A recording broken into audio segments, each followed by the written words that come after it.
തമിഴ്നാട്ടിൽ നടൻ വിജയിയുടെ വിജയവും ബംഗാളിൽ മമതാ ബാനർജിയുടെ പരാജയവും വാസ്തവത്തിൽ കുറച്ചൊരു അസ്വസ്ഥത ഉണർത്തുന്നു.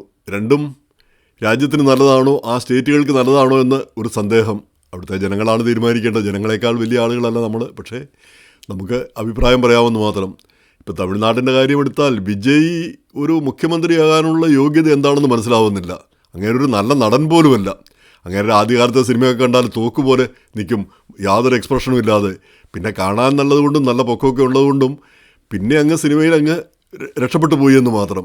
എന്നതൊഴിച്ചാൽ ഒരു വലിയ നടനോ ഒന്നും ആയിട്ടുള്ളൊരു വ്യക്തിയല്ല. ഇപ്പം രജനീകാന്തിനെയോ കമലഹാസനെയോ ഒക്കെ പോലെ വലിയൊരു നടനായിട്ട് കണക്കാക്കാനാവില്ല.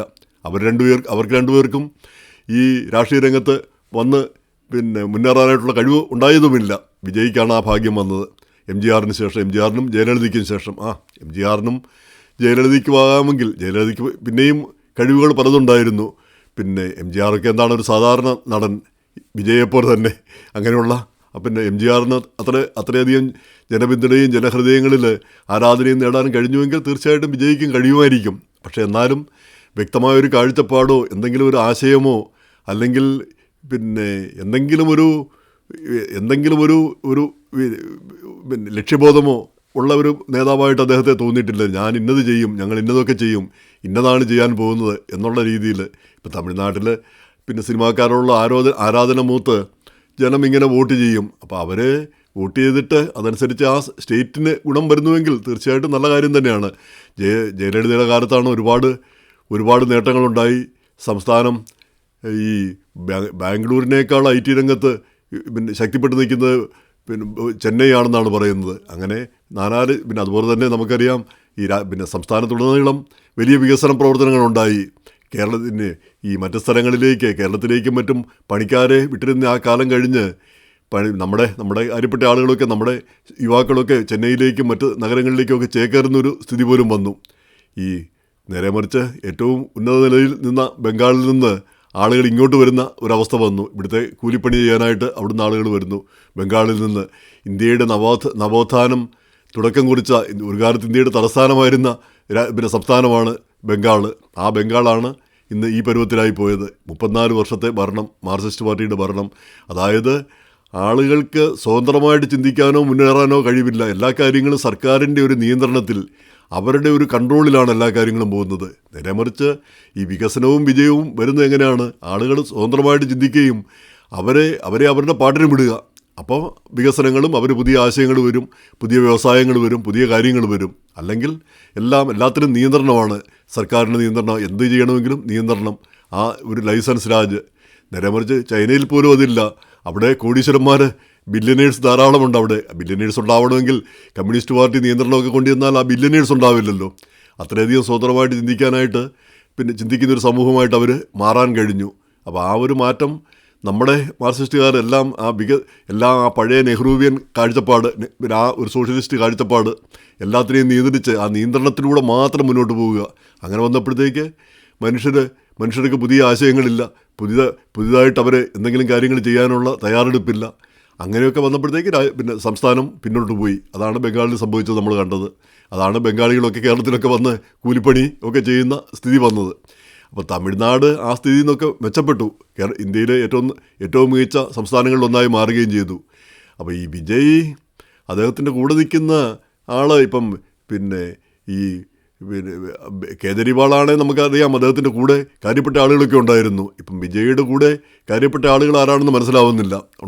തീർച്ചയായിട്ടും ഉണ്ടാവുമായിരിക്കും. ടെക്നോക്രാറ്റ്സും അതുപോലെ തന്നെ വളരെ പ്രഗത്ഭരായ ആളുകൾ ഉണ്ടാവുമായിരിക്കും. അതുകൊണ്ടാണല്ലോ അദ്ദേഹത്തിന് ഈ വിജയം കിട്ടിയത്. പക്ഷേ ഒരു സംസ്ഥാനം ഭരിക്കാൻ മാത്രമുള്ളൊരു കാഴ്ചപ്പാടോ ഒരു ആശയങ്ങളോ അദ്ദേഹത്തിനുള്ളതായിട്ട് ഇതുവരെ തോന്നിയിട്ടില്ല. പിന്നെ ജനത്തിന് തോന്നുന്നുണ്ടാവാം.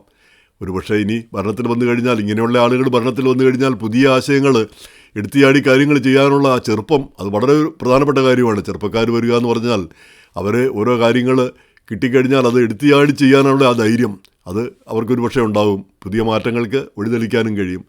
എന്തായാലും തമിഴ്നാട്ടിൽ കാര്യങ്ങൾ മെച്ചപ്പെടട്ടെ എന്ന് നമ്മൾ ആശംസിക്കുന്നു. ഈ വിജയ് ഒരു പരിചയമൊന്നുമില്ലാത്ത, രാഷ്ട്രീയമൊന്നും അറിയത്തില്ലാത്ത ഒരാളായിട്ടാണ് നമ്മൾ കരുതുന്നത്. അങ്ങനെ ആവണമെന്നില്ല.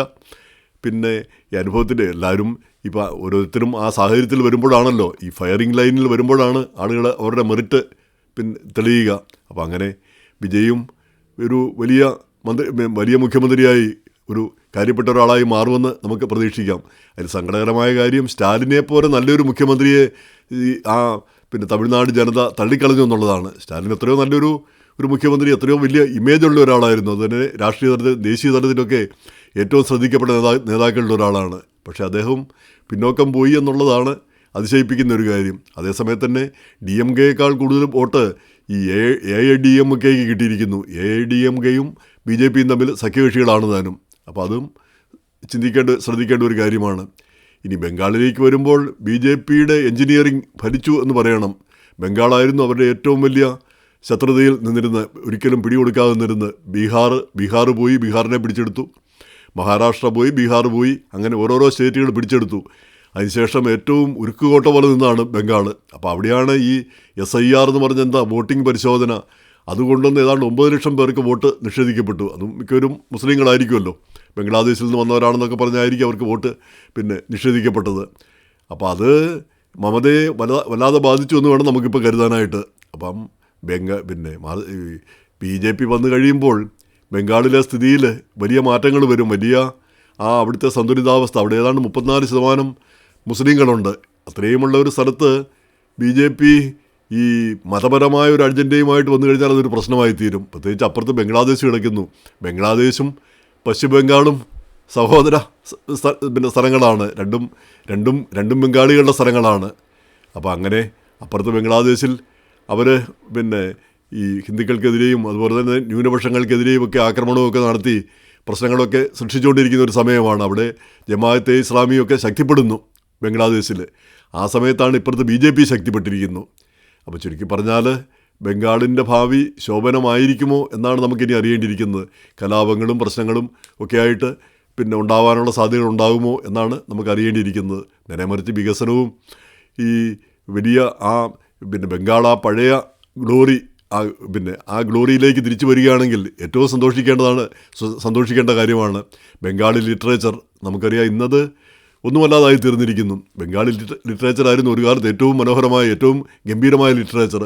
ഇന്നിപ്പോൾ അതിൻ്റെ ഒക്കെ പ്രാധാന്യം കുറഞ്ഞു പോയിരിക്കുന്നു.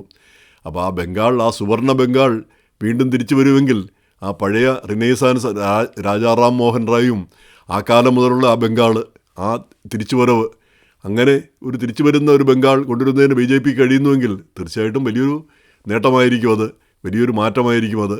അപ്പോൾ ഇതെല്ലാം നമുക്ക് കാത്തിരുന്ന് കാണാം. പ്രശ്നങ്ങളൊന്നും ഉണ്ടാവാതിരിക്കട്ടെ. നമ്മുടെ രാജ്യം പുരോഗതിയിലേക്കും ഉയർച്ചയിലേക്കും പോകട്ടെ. പാർട്ടിയല്ല പ്രധാനം, നമ്മുടെ രാജ്യമാണ് പ്രധാനം.